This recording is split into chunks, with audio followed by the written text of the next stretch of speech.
Está no ar. Gente que Fala. O melhor programa de debates do rádio brasileiro. Gente que Fala. Tem texto e direção geral do jornalista Fausto Camunho. Gente que Fala. Reúne de segunda a sexta-feira formadores de opinião para discutir as principais notícias do dia. Gente que Fala. Tem o selo de qualidade APCOM. Olá, olá! O programa Gente que Fala está começando aqui pela 365, a sua rádio de todos os dias, com imagens da UOL TV, a TV da internet, nossas redes sociais também no ar, Instagram, Facebook, o nosso canal no YouTube e a retransmissão a partir das 10 da noite pela Rádio Cultura AM 990 de Dois Córregos, no Centro-Oeste Paulista e outras 20 cidades da região. O nosso convite aí pela próxima hora, todo mundo aí curtindo, comentando, compartilhando a transmissão do programa Gente que Fala, interaja com a gente pelo WhatsApp, 973350038 é o número, 973350038, tá no ar, tá à disposição para você fazer perguntas para os nossos entrevistados de hoje, os nossos convidados desta sexta-feira, nesse dia por aqui, sempre assuntos bacanas para a gente introduzir o final de semana. Hoje a gente vai falar de leitura, de teatro, de dança, de festival de música, tem bastante coisa legal para a gente tratar. Eu sou o Mauro Frisman e vamos colocar em campo aqui, então, os nossos convidados, as nossas convidadas de hoje. Dalva Torres, cantora, compositora, pianista e arranjadora. Ela está lá no Recife para conversar com a gente. Tudo bem, Dalva? Tudo bem, Mauro? Eu agradeço demais o convite e participar, estou muito feliz. Muito obrigado pela presença. Eu apresento também a Marcela Paes, atriz, bailarina e educadora. Tudo bem, Marcela? Tudo bem, Mauro? Muito obrigada pelo convite, estar aqui com vocês, a gente que fala. Boa tarde aí para todo mundo. Obrigado pela presença. Eu apresento também a Sônia Consiglio, jornalista, escritora. A Sônia é reconhecida pela ONU como pioneira para os Objetivos de Desenvolvimento Sustentável. É autora do livro Sobrevivi, o que li, aprendi e vivi no meu luto. A respeito desse livro, ela vai conversar com a gente hoje. Tudo bem, Sônia? Oi, Mauro, tudo bem? Que alegria estar aqui contigo, com Marcela, Dava, Reginaldo e todo mundo. Obrigada pelo convite.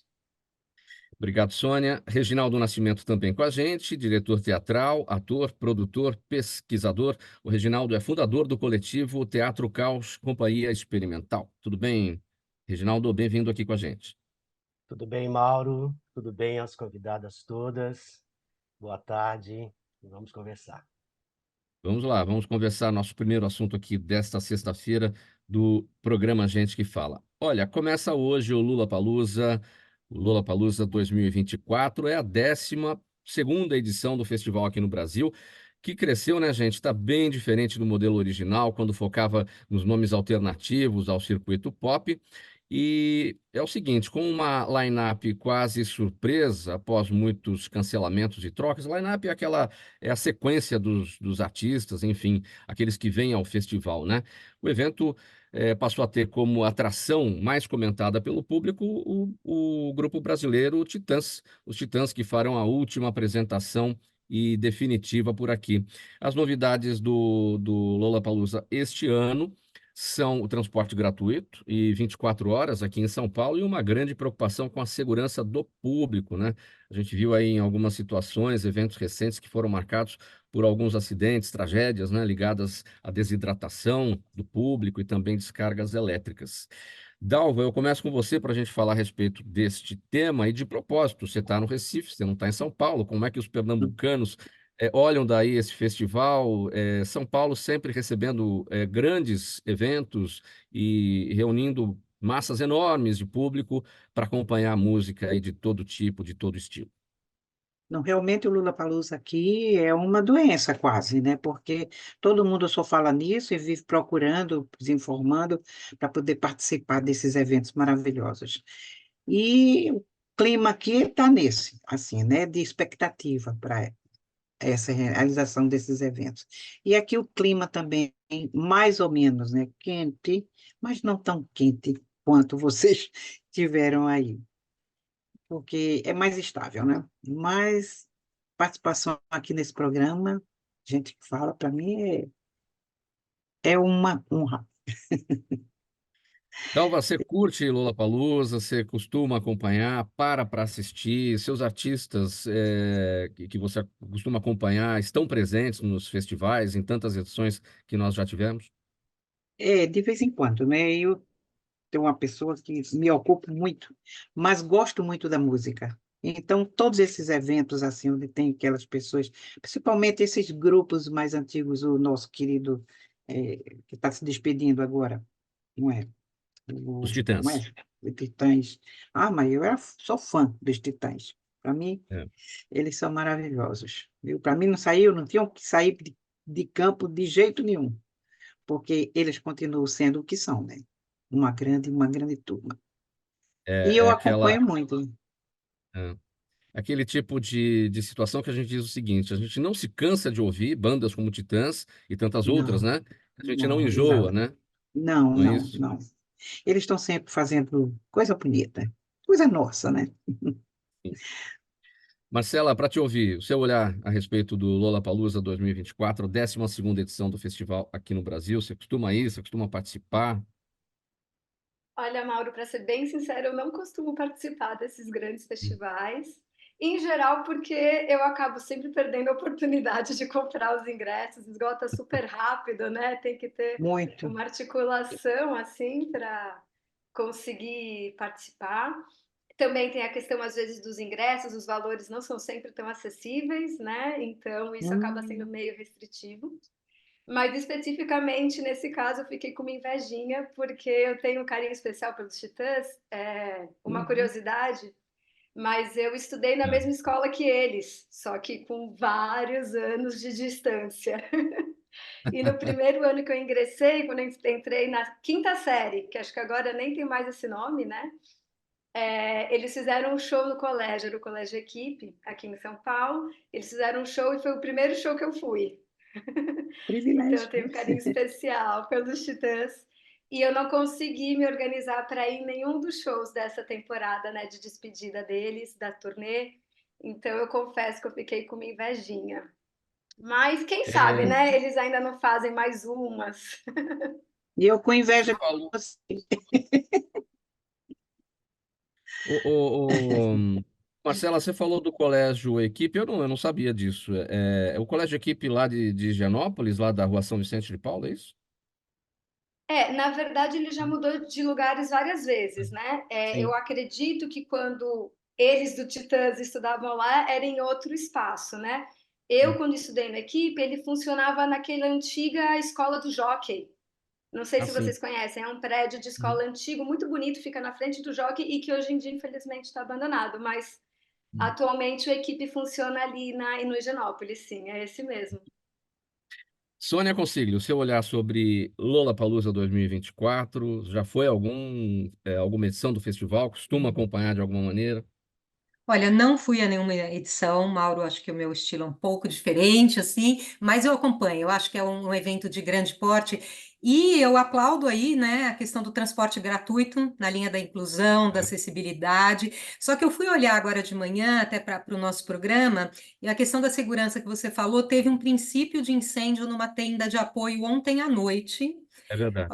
Né, a organização do festival disse que foi algo pontual, que, né, enfim, o cronograma está mantido e tudo, mas aumenta a preocupação da questão da segurança que você falou, né? A gente passou por tragédias e não precisamos disso, né? Então, acho que é um alerta importante, deve ter redobrado aí a preocupação deles com segurança, né, de ontem para hoje. E acho que assim, no mais é torcer por condição climática boa, né? Porque a gente aqui no Sudeste, no Centro-Oeste, agora virou de um calor para muita chuva e muito vento, então também espero que corra tudo bem lá. E eu acho que é sempre bom, Mauro e todo mundo, né, a gente celebrar poder estar junto em grandes eventos, porque há 3 anos, há 4 anos, né, 2020, a gente viveu o que era não poder estar com as pessoas. Então, eu acho que nunca é demais a gente lembrar e celebrar esse tipo de evento. Muito Por bem. conta da pandemia, né? Não citei, mas é por óbvio, por conta da pandemia, né? Com Sim, certamente certeza. será um grande espetáculo lá no Autódromo de Interlagos, como sempre foi. E aí o clima, realmente, o tempo mudou, tá chuvoso hoje, né? Mas o público também, né, quando gosta das suas bandas, gosta dos seus artistas, todo mundo enfrenta o que tiver que enfrentar, e realmente vai ser um Verdade. grande momento Faz parte do para show. os artistas e para os seus fãs, né? Reginaldo, o seu olhar sobre Lollapalooza 2024. É um importante, grande evento, né, para a cidade, para os artistas, para as bandas. Eu não sou uma pessoa que frequento, que tenha ido às edições do Lollapalooza, até porque a vida de diretor de teatro é um pouco complicada, né? A gente está sempre trabalhando, ensaiando. Quando vê, já acabou os ingressos, já encerrou as Verdade, lotações, a gente não consegue verdade. ir, né? Mas fico também com um pouco do que disse Sônia com relação à segurança, né? A gente tem acompanhado não só nesse evento, mas em outros, alguns problemas, né? Eu acho que São Paulo é uma cidade que sempre aceita e recebe todos muito bem, né? A gente está vivendo um momento drástico de falta de energia. Eu vivo aqui no centro, né? O centro hoje está sem energia, várias regiões do centro estão sem energia, está sem energia. E isso já há 40 horas, pelo menos. Então, eu fico Meu pensando, né, Deus. tem toda a questão do transporte gratuito, e que bom que as pessoas vão conseguir chegar, mas segurança também, né? Sem luz, a segurança fica um pouco mais complicada. A gente sabe que São Paulo anda um pouquinho não, né? Bem violenta ultimamente, e essas questões aí com Ultimamente. relação à falta de energia, eu acho que complica um pouco para a gente se deslocar, né? Sair, voltar, não sabe se vai ter o transporte ou se a área que a gente vai caminhar vai estar iluminada. Então, eu acho que a cidade também precisava olhar para isso, porque para receber grandes eventos assim, a gente tem que tomar cuidado, sobretudo com o cidadão da metrópole, né? Pois é, já que você tocou nesse assunto, Reginaldo, já a gente vai falar sobre o seu espetáculo, mas tá acontecendo isso ao longo da semana inteira, essa questão da falta de energia na região central. São vários bairros de São Paulo, Santa Cecília, a Consolação, Vila Buarque, Higienópolis, enfim. E vai, volta, e vai, volta. Essa é a situação até agora, 5 dias e não se dá a solução definitiva para o problema. O espetáculo de vocês vai acontecer no Teatro Paiol, que fica na Rua Amaral Gurgel, ou seja, está no olho do furacão aí, né? Então, a preocupação nesse momento é enorme em relação a isso, né? Sim, a gente está desde o começo da semana em contato com a equipe, em contato com o teatro, os ingressos que estão vendidos, as pessoas todas que estão programadas para ir, vem gente de fora da cidade, com van, com ônibus, e a gente fica preocupado, né? Porque o último final de semana, para quem é Sim. artista sabe, o último final de semana e de repente ter que cancelar por falta de energia seria muito, muito triste, né? Muito Eu espero que triste não, isso. espero que não. Estamos falando do centro de São Paulo, enfim, esse tipo de problema não pode acontecer, enfim, aí a Enel e a Sabesp ali trocando farpas para jogar a responsabilidade de uma para outra, e o que a gente quer é realmente que esse tipo de coisa não aconteça e que todos sejam respeitados, né, enquanto consumidores de energia, enquanto consumidores de cultura que irão ao teatro no final de semana para assistir aí ao seu espetáculo, né, Reginaldo? Vamos falar Isso. sobre um outro assunto agora aqui, programa Gente que Fala pela 365, sua rádio de todos os dias, OLTV, TV da internet, nossas redes sociais no ar também, Instagram, Facebook, o nosso canal no YouTube e a retransmissão às 10 da noite pela Rádio Cultura AM 990 de Dois Córregos, no Centro-Oeste Paulista e outras 20 cidades da região. É o seguinte, gente, a cantora, compositora, pianista e arranjadora Dalva Torres, que está aqui com a gente, está lançando o álbum A Leveza Nua das Horas, que traz 13 faixas de autores de diferentes gerações e sem fronteiras musicais, como Zélia Duncan, Batatinha, Isadora Mello, Sueli Costa, entre outros e outros nomes. Olha, a Dalva tem 82 anos de idade, é a grande dama do choro e destaca que esse álbum demorou para acontecer, demorou para chegar, porque traz mudanças importantes no trabalho dela. Ela costuma dizer o seguinte, que ela quis renovar, fazer algo mais avançado, mais contemporâneo, mas que ao mesmo tempo ligasse o espetáculo, ligasse o trabalho, aliás, né, o álbum à história de vida dela. Dalva, eu quero começar procurando saber o seguinte: esse título, A Leveza Nua das Horas. Uhum.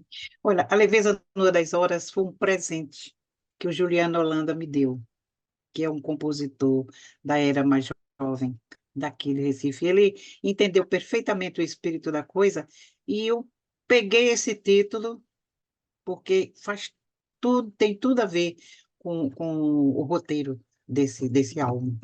Porque é um sonho, ele que a gente vem se fortalecendo, e eu contei com a ajuda de Gonzaga Leal, e quando realmente, quando ele tomou forma, esse projeto. Então, ficou assim, como se ele criasse personagens disfarçados, né, de uma história de vida, que seria a minha história de vida. É como se fosse uma confissão, uma narrativa de vida. Então, A Leveza Nua das Horas foi o título que eu acho que abrangeu todo esse espírito. E eu fiquei muito feliz com isso, porque é uma música belíssima que ele fez e que está contida aí com toda a característica que eu abracei nesse trabalho. Agora, a escolha desses nomes, né? Zélia Duncan, Batatinha, Isadora, tantos outros, partiu de quem? Olha, eu acho que partiu de uma seleção de músicas que nós fizemos, e então aquelas emoções contidas nesses poemas foi justamente o que garantiu a presença deles. O poema deles, todo o desenrolar da melodia, junto com a harmonia, junto com aquilo que faz parte realmente da minha vida, como mulher, como cidadã, como artista. E isso aí, o que me inspirou foi essa emoção que eles passaram para mim nos seus poemas. Então, a escolha do Sueli Costa, que eu já curto Sueli Costa há muitos anos, junto com o Cacado, junto com a Bel Silva, seja o que for, e a própria o menino, como é? O, o Vital Lima. Hermínio Belo de Carvalho é meu amigo há muitos anos, entendeu? Hermínio Belo de Então, Carvalho. todos esses contribuíram, fizeram a minha emoção explodir com, com as suas poemas, com as suas diretrizes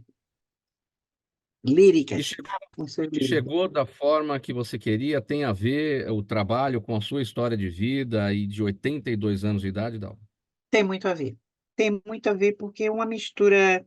É um itinerário, né? Onde o coração das trevas e a glória, entendeu? Eles todos, de todos os dias, eles são histórias de vida, né? Então, tudo isso está contido aí. A parte de sofrimento e a parte de grande felicidade, tudo isso está contido. Bom, você é cantora, compositora, pianista, arranjadora. Hum, hum. Você atua nisso tudo na mesma proporção, na mesma intensidade hoje em dia? Ou você faz mais uma coisa e menos outra? Como é que está isso distribuído? Não, é o seguinte, como pianista, eu fui pianista clássica desde a infância, né? Porque eu fui criada numa família de músicos. Então, eu escutei música toda a vida. E então, eu iniciei meus estudos como clássicos. Depois é que enveredei para a parte popular, e aí comecei a estudar arranjo, comecei a estudar harmonia contemporânea, harmonia avançada, tudo isso, para poder ter a bagagem e fazer isso. E eu, mais ou menos, mais como cantora e mais como arranjadora, porque eu sempre tenho alguém que me pede para fazer um arranjo, uma música, uma coisa assim, aí eu faço. E também influenciei, de certa forma, os arranjadores desse álbum, porque eu disse realmente para eles como eu queria, mas dei muita liberdade realmente para que eles formatassem da forma que eles fizessem, da forma que eles achassem melhor, e eu gostei do jeito que eles fizeram. E eu divido isso aí. Agora, mais forte mesmo é como cantora. Como é que você Esse- avalia, Dalva, entre os artistas eh, contemporâneos seus, né, Uhum. ligados ao choro? No Não, sentido de manter viva a história do choro, que o tempo vai passando, os jovens acabam não sabendo o que foi o gênero, porque é uma situação exato. que, naturalmente, né, o tempo vai afastando e outras coisas acontecem, as pessoas não acompanham e acabam se perdendo na história. Ou seja, vocês têm esse papel fundamental de manter a tradição. Como é que é esse trabalho? É uma resistência, né? Você sabe que é uma resistência, né? Porque, para mim, o choro, a música é genuinamente brasileira, e ele, para mim, é uma paixão. Os caminhos dele não são fáceis, porque a harmonia é rica, a melodia também é rica, os poemas musicais também, os poemas líricos também são muito ricos. E isso aí, eu acho que a facilidade de a coisa fluir mais rápido dificulta um pouco a divulgação disso aí e a inserção no meio desse pessoal mais jovem. Mas aqui, eu falo da minha realidade aqui em Pernambuco, existem escolas de música assim, desse gênero, escolas de choro, clubes de choro, apresentações, como muito forte também aí em São Paulo. Eu frequento de Sim, vez em quando algumas rodas de choro daí. Tem uma grande amiga minha, a Roberta Valente, não sei se você conhece, eita, a Roberta Valente, e no Rio de Janeiro também tenho fortes amigos, e aqui eu faço parte realmente de todos os movimentos de choro e vejo que é possível e, demais e você apresentações conseguir. suas, Salva? Não, e outra coisa, o choro agora é considerado patrimônio imaterial nacional, É né? verdade. Não é? Foi concebido. Sim, as apresentações. Bem, me limito ultimamente só mais a teatro, apresentações em teatro e em ocasiões assim, porque eu já fui cantora da noite, já passei muitas semanas e mais semanas, já rodei esse Brasil, já fui para o exterior e agora, com meus 28 anos de idade, invertidos, eu estou me limitando mais a uma coisa mais tranquila, não é?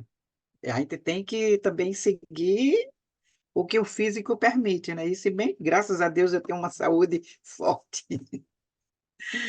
Pronto, é isso aí por aí. Como cantora, eu participo realmente mais em questões de teatro. Em teatro, Sim. em casas noturnas, não. Muito raramente. Muito bem, programa Gente que Fala, edição de sexta-feira por aqui, com muita cultura, muita arte, leitura, apresentações, teatro, espetáculo, sempre os nossos assuntos na sexta-feira, aqui pela 365, sua rádio de todos os dias, pela UTV, a TV da internet, redes sociais, nosso canal no YouTube e a retransmissão às 10 da noite pela Rádio Cultura AM 990 de Dois Córregos, no Centro-Oeste Paulista e 20 cidades lá da região. Sônia Consiglio, vamos conversar um pouquinho. A jornalista Sônia Consiglio é referência internacional em sustentabilidade, ESG, e ela está lançando o seu segundo livro, chamado #Sobrevivi, o que li, aprendi e vivi no meu luto, que é baseado no exercício de elaboração de uma grande dor tão particular dela e, ao mesmo tempo, tão comum a todos nós, que é a perda de um ente querido. Sônia costuma dizer o seguinte, que o livro dela é uma curadoria de obras delicadas e essenciais, um enxugar de lágrimas compartilhado, portanto, menos doloroso. Sônia, nesse exercício de produção dessa obra, desse livro, você leu 24 livros que tratam desse assunto, ou seja, o luto, ele é muito mais falado do que a gente imagina, porque você consultou bastante gente para poder ter aí o seu repertório para, como, né, você costuma dizer, compartilhar a sua dor, e que é comum a todos, de forma menos dolorosa, né? É isso, Mauro. Foi uma perda muito significativa que eu tive há um ano, exatamente. Inclusive, no dia do lançamento, está aqui a carinha dele, #sobrevivi. Fez um ano. Era o meu ex-marido, companheiro de 30 anos, né? Quando a gente tem 56 e viveu 30 com uma pessoa, isso é algo muito definidor da gente, né? E eu, ao longo desse período, não foi intencional, eu não pretendia lançar um livro, mas eu comecei a ler, né? Jornalista que sou, eu procurei, enfim, encontrar na leitura um pouco de apoio, de afago, né? E um livro ia me levando a outro, ia me levando a outro, e realmente tem muita literatura. E esses 24 livros, eu olhei e falei, eu acho que isso aqui eu consigo reunir numa obra só, né? Para que eu tenho dito isso, para que o Sobrevivi seja um companheiro amoroso das pessoas, porque todos nós já passamos ou passaremos por uma perda muito significativa na nossa vida, e é difícil falar sobre luto, né? Eu percebi isso muito fortemente. É difícil falar, as pessoas que estão em volta não sabem muito bem como fazer, se falar, se você sofre mais, se você sofre menos. Então, o Sobrevivi nasce dessa forma, e eu organizo em 6 capítulos por tipo de livro que eu li. né? Então, eu começo com um livro de ciência, que é o que acontece no nosso cérebro quando a gente perde alguém. Posso falar um pouco mais sobre isso, que é muito interessante. Livros psicológicos, espíritas, autoajuda, testemunhais e diários. E em cada um dos capítulos eu trago as mensagens dos livros que mais me marcaram, né? À medida que eu vou lendo o livro, eu vou grifando. E é interessante porque eu digo que é um mosaico de livros, mas é uma curadoria, e só essa semana eu percebi que curadoria tem a ver com curar. Então, ler é uma forma de curar, e para mim escrever também foi, Mauro. O que que acontece na cabeça das pessoas quando um ente querido se vai? A gente percebe este processo, aconteceu, não? Então, isso é muito interessante. O livro chama O Cérebro de Luto, é da Mary Frances O'Connor. Ela é, né, uma estudiosa, e ela explica todos os processos fisiológicos que ocorrem no cérebro, porque o cérebro acostumou a ter uma pessoa querida todo dia. Você liga, você fala, você encontra. Ele não entende de um dia para outro a ausência de alguém tão importante. Ele não entende. Tem uma parte que ela diz assim, né? Aqui. Se alguém que amamos desaparece, nosso cérebro supõe que a pessoa esteja distante e vai ser encontrada depois. O luto envolve regiões que processam emoções, tomam a perspectiva alheia, lembram memórias, regulam o coração e coordenam as funções anteriores. Então, sabe aquela coisa de, deixa eu telefonar? Não, a pessoa não está mais aqui. Eu não posso telefonar. Esse é o cérebro tentando buscar a pessoa, né? Então é muito interessante esse livro do ponto de vista da ciência, até para dar tempo, sabe? Isso é uma coisa que eu sinto muito e senti muito nesse processo. Não tem fase, luto não tem fase, sabe? Não tem prazo determinado. E eu acho que quando a gente olha a perspectiva da ciência, também dá um certo conforto do tipo, vou dar o tempo para que o meu cérebro entenda que eu não tenho mais a presença dessa pessoa, né? A leitura dessas 24 obras e que serviu de repertório para a elaboração do seu livro, de alguma maneira mexeu com crenças, sejam crenças na ciência, por exemplo, você falou da ciência, agora crenças espirituais, crenças religiosas, coisas que você eh, Sim. tinha dúvidas e você passou a acreditar, ou coisas que você tinha certeza e já não passou mais a acreditar? Interessante, Mauro. Aliás, deixa eu só corrigir. Heloísa Beluso Editora, tá? Sempre muito importante falar o nome da editora, e Heloísa Beluso é fenomenal. Olha, Mauro, o livro, ele acabou buscando obras com as quais eu me identifiquei, né? Então, no fim, eu trouxe para o livro que, de fato, calou mais ao meu coração. Por exemplo, eu gosto muito de psicologia, então trouxe Freud, trouxe Jung, sou espírita, então, por óbvio, também puxei. Agora, uma coisa, assim, reafirmou para mim, isso é interessante, com exceção do capítulo ciência, porque é ciência, em todas as outras categorias, a questão de que a vida não acaba aqui, de que algo continua de alguma forma, né? Isso foi muito bacana perceber. Por exemplo, tem um livro espírita que é Depois da Morte, de Léo Denis, mas que ele traz, menos do que a crença espírita, a lógica do luto na Índia, na Grécia, no Egito, na China, para os druidas, no Evangelho segundo São João. Então, você olha para tudo isso e é colocado que temos um corpo espiritual. Agora, claro, isso de que forma é tratado varia. Então, isso é uma coisa que é interessante, permeia o livro inteiro essa mensagem.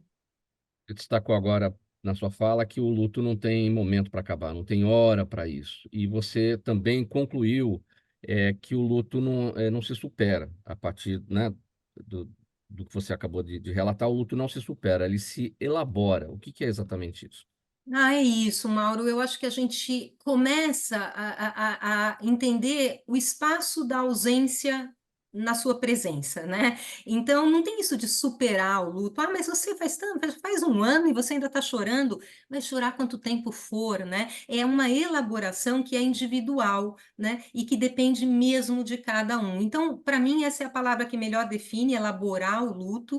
E eu quero aproveitar até a audiência, todo mundo que está ouvindo, que eu acho que é importante, porque é difícil lidar com quem passa pelo luto, né? As pessoas querem ajudar, as pessoas querem ser solidárias. E tem um dos livros, que é o Tudo Bem Não Estar Tudo Bem, da Megan Devine, que ela é muito interessante. Ela fala assim, olha, as frases como a pessoa não vai querer te ver triste do céu, pelo menos vocês se viram juntos, tudo acontece por um motivo, você vai conhecer outra pessoa e vai ser feliz. Não, gente, não falem, não falem, ouçam, né? Nessa hora que você está com alguém lutado, não fala, né? Porque ela traz no livro, e eu concordo com ela, quando a gente ouve tudo isso que é dito com muito carinho, a gente só percebe que as pessoas não entendem o sofrimento que a gente está passando, né? Pois é, Então é elaboração. a gente sempre quer falar alguma coisa em apoio, né? E aí a É. gente erra nesse apoio, falando coisas, essas frases, como você acabou de destacar, que não acrescentam, não agregam, trazem mais sofrimento. É melhor ouvir mesmo do que falar, tentar uma palavra. É melhor ouvir, sabe? Uma coisa que me ajudou muito, ó, eu estou aqui se você precisar. Sabe assim, um WhatsApp, eu estou aqui se você precisar. Até me emociona quando eu falo isso, porque é isso, sabe? E lógico, de novo, as pessoas têm, né, todo o amor ao falar isso. Outra coisa que eu também queria deixar de dica, e eu acho que o Sobrevivi tem essa função de eu poder compartilhar. Deixa a foto da pessoa lá. Se a pessoa enlutada pôs uma foto na sala, no quarto, não recrimine, não tente, porque ela tem o tempo dela, né? E outra coisa assim, fale da pessoa que partiu, fale o nome da pessoa que partiu. Isso eu senti também, às vezes eu falava o nome do Elma, as pessoas ficavam assim, e eu achava que elas falavam assim, bom, se eu for falar, ela vai sofrer mais. Então fica um silêncio que parece que a pessoa morre duas vezes, sabe? Então fale da pessoa, traga as histórias que vocês viveram e escute, dê colo para quem perdeu alguém. Você teve receio, Sônia, em algum momento, porque você diz o seguinte, que isso tudo é um enxugar de lágrimas compartilhado para a situação ser menos dolorosa, mas você teve receio de sofrer mais lendo tantos autores que trataram deste assunto e vendo o sofrimento deles também para as obras deles acontecerem. Isso mexeu desta forma, a ponto de, claro, você chegou no final, você montou o seu repertório e foi lá, escreveu a sua obra, mas um receio de sofrer mais até de desistir no meio do caminho. Ai, Mauro, você é incrível, né? Por isso que você é o profissional que você é, né? Que pergunta, eu não tive receio de escrever a obra, mas eu chorei muito. Eu chorei enquanto eu escrevia, eu chorei quando eu revisei o livro, eu chorei quando eu terminei o livro, eu tenho vontade de chorar agora quando eu estou falando, porque você vai vivenciando mesmo a dor das pessoas. O capítulo Testemunhais, onde as pessoas trazem em livros a dor própria, que não foi o que eu fiz, eu até trago um pouco de pessoal, mas não foi isso, é arrebatador. Né? Lia Luft, que é maravilhosa, contando, né, quando o segundo marido, Hélio Pellegrino, se foi, e ela fez um livro lá do Fatal só de poemas, é dilacerante.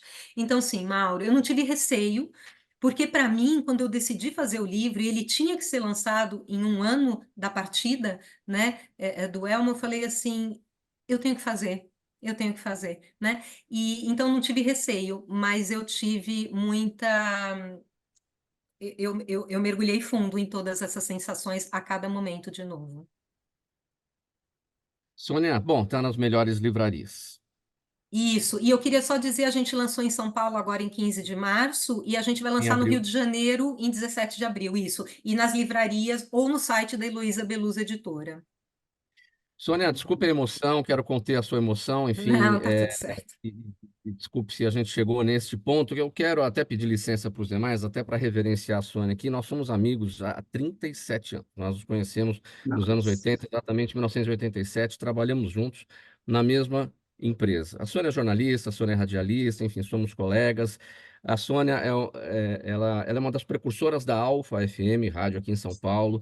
Nós trabalhamos juntos na Antena 1 em Atibaia, fomos locutores juntos lá, então temos uma longa história de amizade, enfim, quero reverenciar e dizer que estou feliz aqui por essa nossa conversa. É a segunda vez que a Sônia participa do programa Gente que Fala, ela que é uma referência em sustentabilidade, assuntos ESG, ela passou pela Bolsa de Valores de São Paulo, pela B3, né, onde ela tratava corporativamente, né, desse trabalho, né, de ESG, que a gente também debate muito aqui no programa Gente que Fala. Sônia, parabéns aí pelo seu trabalho, pela sua energia nessa tarefa de elaborar esse livro, e que é importante para todo mundo, porque a única certeza que a gente tem, de fato, é a morte, e todos nós enfrentamos a perda das pessoas queridas, e uma hora a gente vai também, né?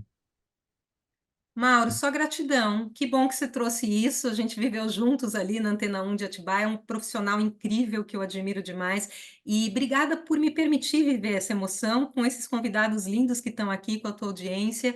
E obrigada, é só gratidão aí pela nossa jornada juntos. Legal, Sônia. Vamos seguir aqui. Programa Gente que Fala, edição de sexta-feira. Sempre assuntos relacionados com a cultura, com a leitura. Então, vamos seguir aqui. Vamos falar de dança agora. Após um ano e meio de trabalho, de pesquisa, a Dança Instalação 2415 está no palco. Criada e interpretada por Marcela Paes, a performance nasceu da urgência gerada pelo avanço desenfreado das crises climática, ecológica e social, e, em especial, do perigo do material plástico no planeta. E aí a Marcela Paes transforma questões essenciais ao futuro da humanidade numa montagem provocativa, sensorial e meditativa, com muitos silêncios, de onde a plateia sai com uma visão forte e inquietante. Inquietante, esse assunto, de fato, Marcela, é um dos mais inquietantes de todos os tempos, a questão do meio ambiente, a questão de tudo que a gente está vivendo no planeta. 2415 é o ano, né? 2415. Eu fiz uma conta aqui, lá em 2415 eu terei 447 anos. Certamente eu não estarei mais aqui, mas por que 2415, Marcela? Bom, eu estou muito motivada e instigada por toda a questão, né, da crise climática e ecológica, são questões que me mobilizam muito há muitos anos. E eu vinha sentindo que tem muitos autores que falam disso, né, que a gente precisa lidar com essa questão tentando cultivar a capacidade de imaginar futuros possíveis, né? Então, assim, diante dessa provocação, como é que eu posso imaginar esse futuro da vida na Terra diante das catástrofes, né? Eu fui lendo, me interessava por pensar isso saindo um pouco do antropocentrismo. Eu entendo que a crise que nós estamos hoje, ela tem a ver com uma ocupação humana, que é uma ocupação capitalista, e parte muito de uma lógica do ser humano se entendendo como excepcional e especial, né?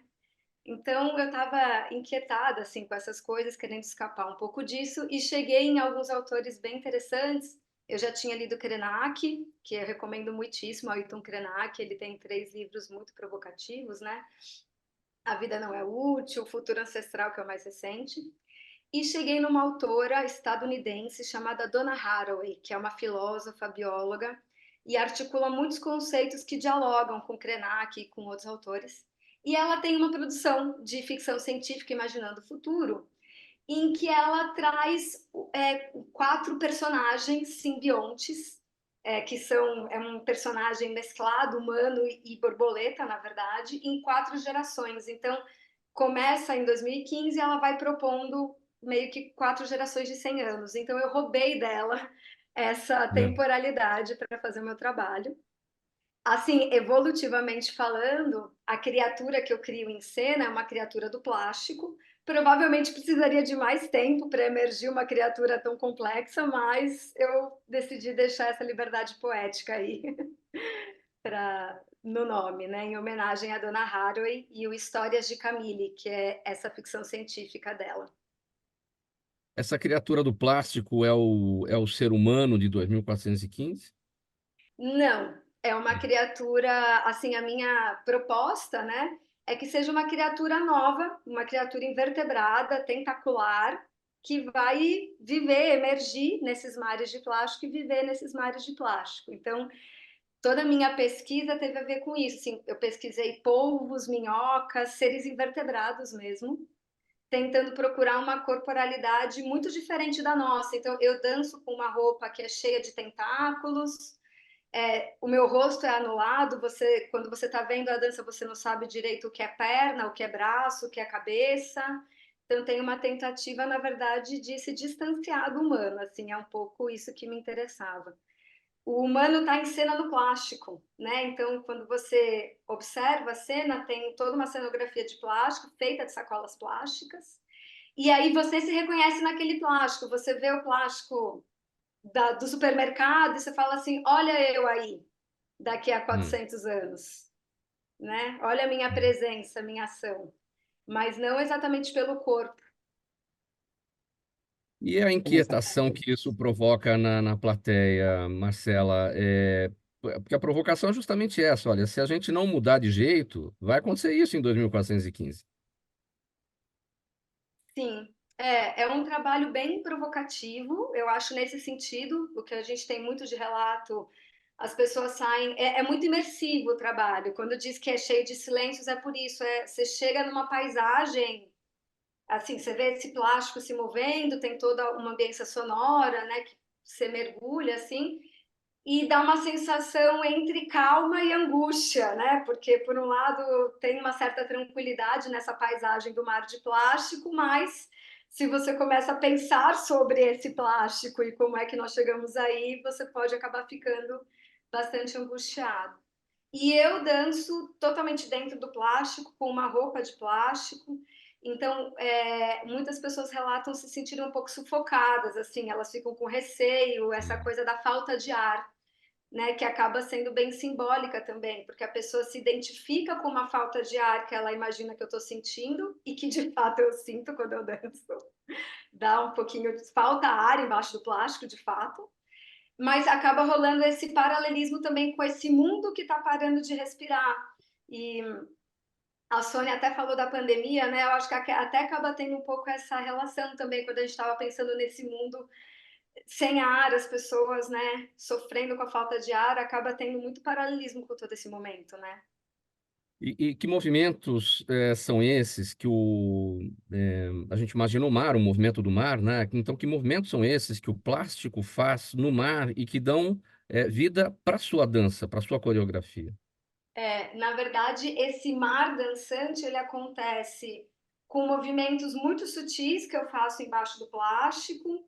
Então, eu totalmente inspirada pelos polvos, né? Por exemplo, que são criaturas que não têm um sistema nervoso centralizado. Cada tentáculo é quase como se fosse um cérebro, assim, falando simplificadamente, né?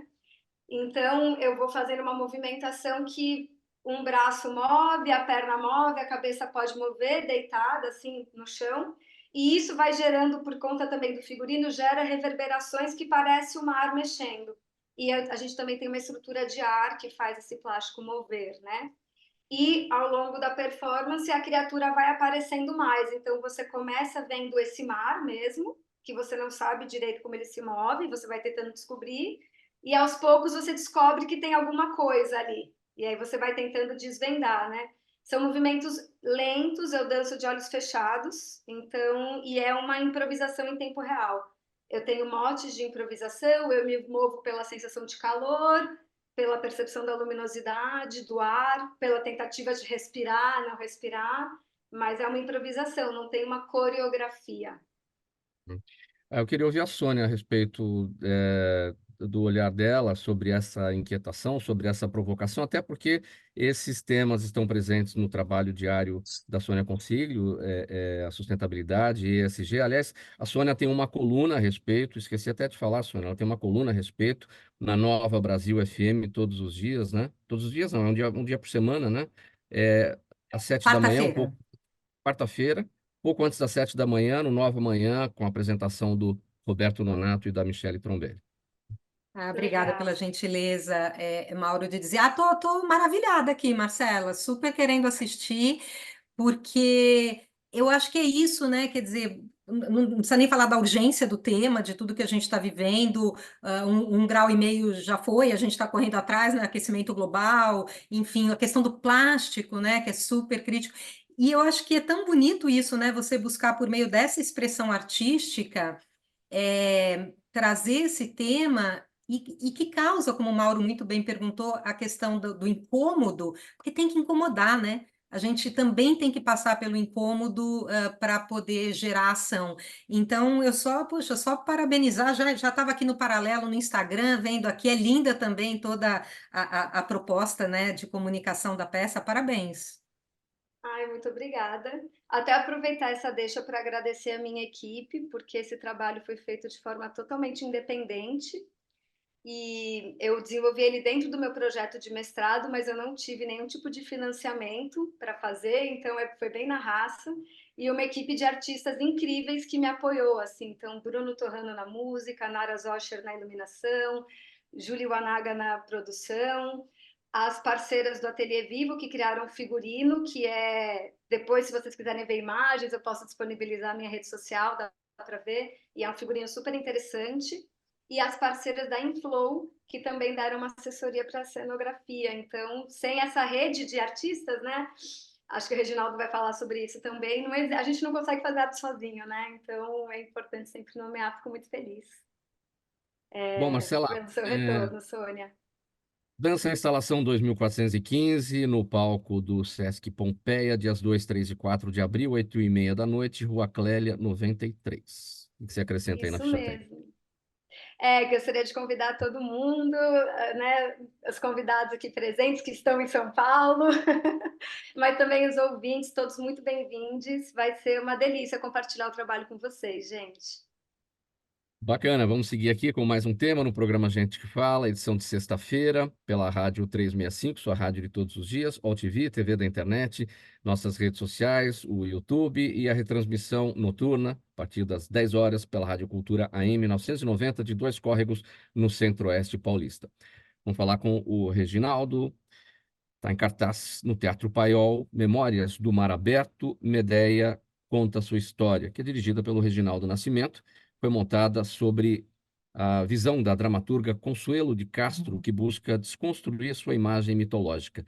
E nessa versão livre, Medeia toma o lugar de Jasão e chefia a expedição dos Argonautas, não por amor a ele, mas pelo ideal de paz entre os povos do Ocidente e do Oriente. E na peça, ela, Medeia, é traída não só pelo amor de Jasão a uma outra mulher, mas porque uma aliança, também por uma aliança política dele, do Jasão, com o rei Creonte. Bom, Reginaldo, a gente precisa, para começar a nossa conversa, falar da mitologia, né, da Medeia, quem foi Medeia e como é que ela é nesse espetáculo montado aí por vocês. Bom, historicamente, a gente conhece a Medeia de Eurípides, lá do século V a.C., né? E essa personagem que todo mundo convencionou chamar de a mulher traída, que assassinou os filhos por uma vingança de ciúmes e amor, né? Então essa foi a história que veio caminhando de boca a boca, né? A gente vai escutando, as pessoas quando mencionam a história do teatro acabam passando por aí mesmo, mas Consuelo de Castro faz uma outra leitura, né? Ela tira essa coisa do... Não que a traição, né, de Jasão não ocorra, mas ela evidencia o poder feminino, né, na busca pela paz, na busca para que povos consigam dialogar entre si. Então, quando essa também é uma produção independente, é importante falar isso, é uma produção completamente bancada pela atriz, a Roberta Colette, que juntou dinheiro uma vida toda para fazer esse trabalho, né? E quando ela me procurou, ela foi minha aluna, depois de um tempo que ela me procurou e disse que queria fazer esse trabalho, a gente até passou pela Medeia mítica, passou por outras leituras de Medeia, mas quando chegamos a Consuelo de Castro, eu disse para ela, olha, isso aqui é o texto que nós temos que fazer. Primeiro porque a gente vive um momento, né, nunca se teve tanta violência, né, contra as mulheres, e eu sou uma pessoa, e falo sempre, né, que para mim esse é o século das mulheres. As pessoas deveriam, de alguma forma, reverenciar, né, essas conquistas todas, e isso não ocorre, né? Então, quando ela escreve a peça e coloca Medeia cercada por 4 caras, 4 homens, Jasão, Creonte, o Amo e o próprio irmão dela, ela não coloca a força nestes caras, mas sim na mulher que está ali para conduzir aquele barco ou aquela nau, né, para conquistar a paz. Então, todo o pensamento que a Consuelo de Castro, também uma das mais importantes dramaturgas brasileiras, pouquíssimo montada, né? A gente tem a mania de não ler os brasileiros ou as brasileiras, e geralmente a gente foge, né, de obras que, de repente, evidenciam algumas conquistas, sobretudo as femininas, né? Então, eu acho que o trabalho passa por aí, traz para o contemporâneo, mas não deixa de lado a mitologia da personagem. Ou seja, a Medeia da mitologia grega é uma história e a Medeia tem outra Ficção. face, né, no espetáculo de vocês. Sim, sim. É como se a gente pegasse o próprio Gota d'Água, que o Chico Buarque e o Paulo Pontes fazem, né? Que é uma Medeia também, uma Medeia que canta, totalmente musicado, que está num morro, né, do país, do Brasil, e que está lá. Ainda assim, a questão do amor, fez um samba para ela e depois faz sucesso e a abandona. Aqui, Consuelo de Castro faz isso. Quer dizer, quando eles chegam na navegação a um determinado lugar, Jasão vai trair ela pela coroa, para ter poder, né? Eu tenho preparado o meu doutorado, que eu espero consiga começar no próximo ano, que eu quero falar um pouco de quem foram as mulheres, as atrizes, as produtoras, as diretoras, que fizeram e que fazem a cena teatral brasileira da década de 60 até agora, os anos 90. Quem são essas mulheres? Porque eu hoje estou em cartaz num teatro que foi construído por um casal, né? A Miriam Meller e o Peri Salles. Quer dizer, você vê os buracos que tem na parede para melhorar a acústica, foi feito por eles dois, ela e ele, à mão, né? Para que aquela sala que é histórica, que vai, né, tá lá desde 1969, pudesse funcionar. Então, assim, é esse lugar que essa Medeia especificamente coloca, que a Consuelo de Castro coloca essa Medeia na cena contemporânea, né? E mais interessante, né? Produzido por uma mulher, né? A Roberta Coletti que produz, ela que é uma engenheira, né? Não é mais, mas ela era engenheira, foi estudar teatro, foi se dedicar, já estava, né? Podia falar, não, estou aposentado, não quero mais fazer nada. Não, vou produzir Medeia, que é um sonho da minha vida. Enfim, né? Podia estar fazendo outra coisa, mas vai fazer teatro no centro de São Paulo, numa região que está degradada, e a gente está tendo público para ver essa tragédia. Então, eu acho isso tão potente, né? Tão bonito, né? Nas conquistas que a gente está tentando levar para a cena, né? Quem são as nossas Medeias hoje, Reginaldo? Olha, eu acho que todas as mulheres têm um pouco de Medeia. Não naquilo que é o tradicional de matar os filhos, não estou dizendo isso, tá? Mas estou dizendo no sentido de estar sempre ali Não? lutando, né?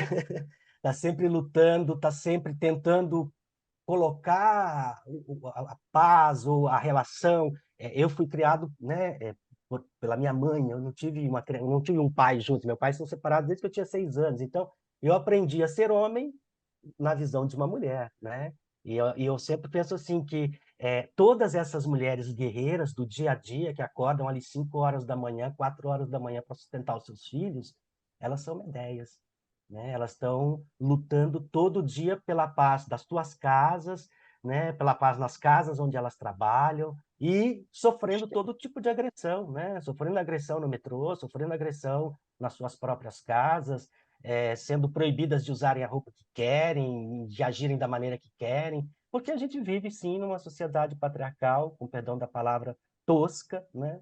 E talvez não tenha aprendido nada, porque todo mundo é filho de uma mãe, né? Mas, de alguma forma, esquece disso, Nem né? sempre. Reginaldo, Medeia, Memórias do Mar Aberto, Medeia conta a sua história. Então, amanhã, às 8 da noite, sábado, então, às 8 da noite, domingo às 7, no Teatro Paiol Cultural, Rua Rafael, Amaral Gurgel, 164. isso, último final de semana, foram 12 sessões lá, logo a gente deve pensar em outra temporada. Corre que ainda dá tempo, ainda tem ingresso para esse final de semana, vamos torcer que a luz não falte, né? E que as chuvas deem uma trégua para as pessoas chegarem com tranquilidade lá no espaço. Vamos às perguntas da nossa audiência a partir de agora, e eu vou pedir brevidade. A gente tem 6 minutos para elas, uma pergunta para cada um. Cecília Duarte, Reginaldo, está no Instagram e ela te pergunta por que o seu teatro é considerado por tanta gente como um ponto fora da curva? Quais são as características mais específicas dele? Eu acho que é a escolha por dramaturgias, a escolha por textos que não são tão palatáveis, a ideia de ir em outros lugares que não as grandes casas, de estar sempre em diálogo com todas as possibilidades de público, e de trazer a realidade. A ideia de buscar esse lugar que eu estou vivendo, dialogar com ele e dizer, gente, olha, a arte serve para nos ajudar a melhorar as nossas vidas, né? A nos melhorarmos como pessoas, né? Dalva, o Luciano Andrade está no É. Facebook, pergunta para você. O que explica a tamanha riqueza e diversidade musical de Pernambuco, geração após geração? Não sei, eu acho que houve muita influência de todos os gêneros, né? Influência dos africanos, influência do europeu, influência dos índios, influência de tudo. Então, isso tudo acho que ficou um conglomerado de expressões, não é? Como que no nosso carnaval mesmo nós temos 3 modalidades de frevo, nós temos o maracatu, temos o caboclinho, temos 2 tipos de maracatu, e toda essa diversidade, ela faz parte, inclusive, da natureza do nosso povo, né? Ele está sempre ligado a essas expressões. E essa diversidade é a nossa vida, é a nossa razão. Eu gostaria, inclusive, de falar Sim. para Marcela, muito nova. É uma menina, não é? É uma menina. Mas olha, eu estou aqui emocionada com seu brilho. E Sônia, meu Deus, você me deixou as lágrimas também, viu? Porque eu tive uma experiência como a sua também de perda, e isso eu vou atrás desses conselhos que você passou para gente. Muito obrigada. E o nosso Reginaldo, meu Deus, eu vou a São Paulo, vou assistir esta peça. Eu quero saber, inclusive, o contato de você, Deus, roteiros, os tempos, porque eu moro aqui, né? Então eu tenho que me deslocar para lá. E sempre que eu me desloco para São Paulo é para assistir grandes espetáculos. E vocês me mostraram aí que tem grandes espetáculos para serem assistidos. Muito obrigada. Obrigada a você também, Mauro, pela oportunidade. Obrigado. Obrigado. Imagina, Dalva, estamos aqui muito felizes pela presença de vocês todos. Esse espaço aqui da sexta-feira é sempre muito enriquecedor. A gente sempre junta aqui as histórias e saem resultados muito incríveis. Muito obrigado pela sua presença. Marcela, Paulo Gonçalves está no Facebook. Ele quer saber se a arte pode ajudar o fim do mundo. Adiar o fim do mundo. Se a arte pode adiar o fim do mundo. Olha, eu não sei se vai adiar, mas que pode ajudar a gente a lidar com o fim do mundo, com certeza pode. Adiar o fim do mundo só com mudanças estruturais, né? Com certeza. Sônia, a Daniela Neves no YouTube quer saber, ela diz o seguinte: recentemente, o economista Marcos Godoy comparou a aceitação da crise climática ao luto. E aí, segundo ele, diz aqui a Daniela, ambos passam por 5 estágios: negação, barganha, raiva, depressão e aceitação. Aí ela te pergunta, ele tem razão? Oi, Daniela, obrigada, sabe? Olha, essas 5 fases do luto, ela é muito referenciada, né? Mas tem vários especialistas que também trazem que não era exatamente tão estático quanto a autora colocou lá atrás, e eu concordo. Eu não acho que tem essas 5 fases, acho que elas se misturam, elas vêm. Agora, em relação à comparação com mudança climática, eu não tinha pensado nisso, engraçado, e eu trabalho com isso, né? Mas eu acho que eu vou refletir um pouco mais sobre isso.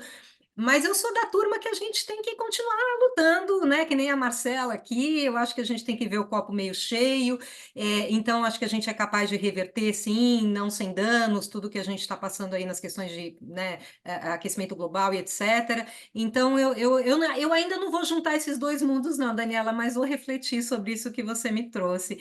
E Mauro, se você me permite, eu queria deixar meu Instagram para o pessoal, porque lá, quem quiser saber mais de tudo isso, é o sustentabilidade _ by by_me, Sustentabilidade by Me. E não sei se a gente vai ter tempo, eu amei estar aqui e não tenho nem palavras para agradecer. Era isso que eu ia fazer agora, pedir as despedidas de cada um e os respectivos canais. Então, sua despedida e os seus canais, você já falou. Vamos lá, sua despedida, Sônia. Não, agradecer, Dalva, obrigada pelas suas palavras. Eu adorei. A gente precisa fazer um papo agora presencial com essa turma, porque quanta riqueza. E, Mauro, eu não tenho palavras assim. Foi muito bacana estar aqui. Você é um entrevistador incrível. Você sabe disso, mas tem que falar de novo. Obrigada. Muito obrigado. Sônia, generosas as suas palavras e cheias de poder e vibrantes, como sempre. Muito obrigado. Sustentabilidade by Me é o Instagram da Sônia Consiglio. Reginaldo, sua despedida e seus canais. Só agradecer todas as meninas, Sônia, Dalva, Marcela, agradecer, Mauro, por essa oportunidade. Foi realmente uma alegria estar aqui. E podem olhar o produção, produção Medeia, Memórias do Mar Aberto, Medeia Conta a Sua História, que é o Instagram do espetáculo. Aí lá tem todas as informações. Um beijo, muito agradecido pela oportunidade. Obrigado, Reginaldo. Marcela, sua despedida e seus canais. Bom, em primeiro lugar, agradecer também todo mundo, foi uma delícia de troca, muito obrigada, Mauro. Meu Instagram, que acho que é o melhor lugar para saber mais coisas da peça, é o @Pereira com Y, Paes, P-A-E-Z, mas também dá para encontrar informações no @Sesc Pompeia. E reforçar que as apresentações vão ser 2, 3 e 4 de abril, lá no Sesc Pompeia, aqui em São Paulo. Então, espero vocês. Muito obrigado. Dalva Torres, a chave do programa nas suas mãos. Você encerra, você fecha.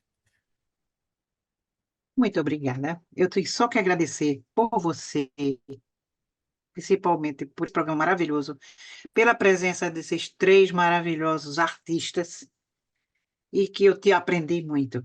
E muito obrigada e feliz Páscoa para vocês todos, na paz de Deus. Muito obrigado pela presença de vocês nessa edição do programa Gente que Fala de hoje. Ponto final por aqui. Estiveram com a gente Dalva Torres, cantora, compositora, pianista e arranjadora. Falando com a gente lá do Recife, Marcela Paes, atriz, bailarina e educadora. A Sônia Consiglio, jornalista, escritora, reconhecida pela ONU como pioneira para os Objetivos de Desenvolvimento Sustentável, autora do livro #Sobrevivi, o que li, aprendi e vivi no meu luto. E o Reginaldo Nascimento, diretor teatral, ator, produtor e pesquisador, é fundador do coletivo Teatro Caos, Companhia Experimental. Programa Gente que Fala é sempre realização da ABCom, apresentação minha, Mauro Friesman, pauta e redação do Pedro Schiavon, Zenilda Salvato, nossa diretora de produção, jornalista Fausto Camunha, nosso diretor-geral, você do outro lado, ouvinte, você espectador, sempre a razão da nossa presença por aqui, sempre. A gente volta na segunda-feira pela 365, sua rádio de todos os dias, também pela Altivia TV da internet, redes sociais e a retransmissão às 10 da noite pela Rádio Cultura AM 990 de Dois Córregos, no Centro-Oeste paulista. Para desejar um bom final de semana para todo mundo, com muito lazer, com muita cultura, com muita leitura, com muita diversão, reflexão, descanso, para buscar novas energias para a próxima semana, que logo chega. Então a gente volta na segunda e você fica aqui na 365 com o Lucas Neto, com muita informação nesse início de tarde para te entreter e te deixar feliz e legal para o final de semana que vai chegar. Um abraço a todos, tchau e até lá.